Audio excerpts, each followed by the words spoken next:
৮ বছরে বাংলাদেশের অভ্যন্তরে এবং আশেপাশে ছোট ও মাঝারি মাত্রার কমপক্ষে ২২২টি ভূমিকম্প হয়েছে, যা স্বাভাবিকের চেয়ে অনেক বেশি জানিয়ে ভূমিকম্প বিশেষজ্ঞরা বলছেন বারবার এমন কম্পন বড় ভূমিকম্পের আগাম বার্তা।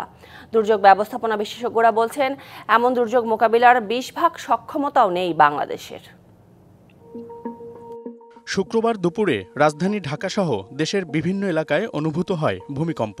মিয়ানমারে উৎপত্তি হওয়া এই ভূমিকম্পের রিখটার স্কেলের মাত্রা ৭.৭। এর আগে গত ৫ই মার্চেও দেশের বিভিন্ন এলাকায় অনুভূত হয় ভূকম্পন। মাঝারি মাত্রার ওই ভূমিকম্পের উৎপত্তিস্থল ছিল ভারত ও মিয়ানমারের সীমান্ত এলাকা। পরিসংখ্যান বলছে গত ৮ বছরে দেশে অনুভূত হওয়া ভূমিকম্পের সংখ্যা ২২২টি, যার মধ্যে বেশ কয়েকটি দেশের অভ্যন্তরে, বাকিগুলো আশপাশে।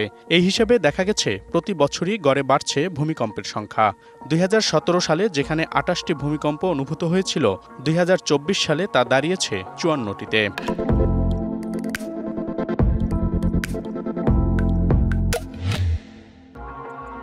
বিশেষজ্ঞরা বলছেন বারবার ছোট ছোট এমন ভূমিকম্প বড় ভূমিকম্পেরই জানান দিচ্ছে।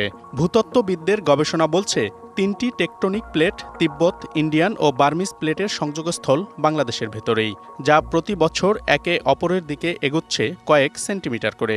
আবার এই সংযোগস্থলেই লকড জোন তৈরি হয়ে বিপুল শক্তি সঞ্চয় করে রেখেছে, যাতে হতে পারে ৯ মাত্রা পর্যন্ত ভূমিকম্প। এই যে আটকে থাকা, এটাকে আমরা বলি লকড জোন। সো এই লকড জোন থাকার কারণে এটা আরও আমাদের জন্য বিপজ্জনক। ৮.২ থেকে ৯ মাত্রার ভূমিকম্প সৃষ্টি হওয়ার মতো শক্তি এখানে জমা হয়ে আছে। শক্তিটা ধাপে ধাপেও বের হতে পারে, আবার একবারও বের করে দিতে পারে। সমন্বিত দুর্যোগ ব্যবস্থাপনা কর্মসূচি ও জাইকার যৌথ জরিপে দেখা গেছে ঢাকায় ৭ বা তার বেশি মাত্রার ভূমিকম্প হলে প্রায় ৭২,০০০ ভবন ধসে পড়বে, ক্ষতিগ্রস্ত হবে অন্তত ১,৩৫,০০০ ভবন। আর বুয়েটের হিসাবে এই সংখ্যা মোট ভবনের প্রায় অর্ধেক। 50% মধ্যে 25% হচ্ছে ইমিডিয়েট ভ্যাকেন্ট করে দেওয়ার অবস্থায় ছিল, আর বাকি 25% ছিল হচ্ছে মধ্যম ঝুঁকির মধ্যে। রাফলি বলা যায় যে আমাদের হয়তো 50% বিল্ডিং ভালো, কিন্তু আমরা ক্যাটেগরিক্যালি যেটা বলতে চাই যে রেসিডেন্সিয়াল বিল্ডিংয়ের প্যাটার্ন মে বি ডিফারেন্ট। বড় ভূমিকম্পের দুর্যোগের ২০% ব্যবস্থাপনার সক্ষমতাও বাংলাদেশের নেই জানিয়ে দুর্যোগ ব্যবস্থাপনা বিশেষজ্ঞরা বলছেন ভূমিকম্প নিয়ে সচেতনতা এবং ক্ষয়ক্ষতি এড়াতে নানা পরিকল্পনার কথা বলা হলেও বাস্তব পদক্ষেপের অভাব আছে। মেগা সিটি ঢাকা শহরের কথা যদি বলেন, আমরা অবশ্যই রেড জোনের মধ্যে আছি।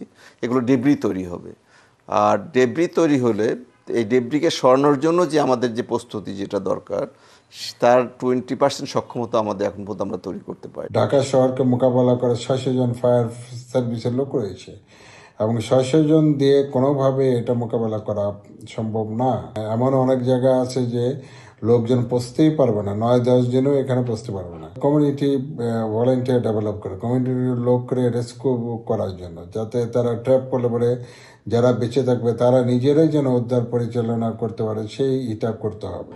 এমন দুর্যোগে ক্ষয়ক্ষতি কমাতে পরিকল্পিত এবং ভূমিকম্প সহনীয় নগরায়নের উপরই গুরুত্ব দিয়েছেন বিশেষজ্ঞরা। মনিরুল সোহাগ, ডিবিসি নিউজ, ঢাকা।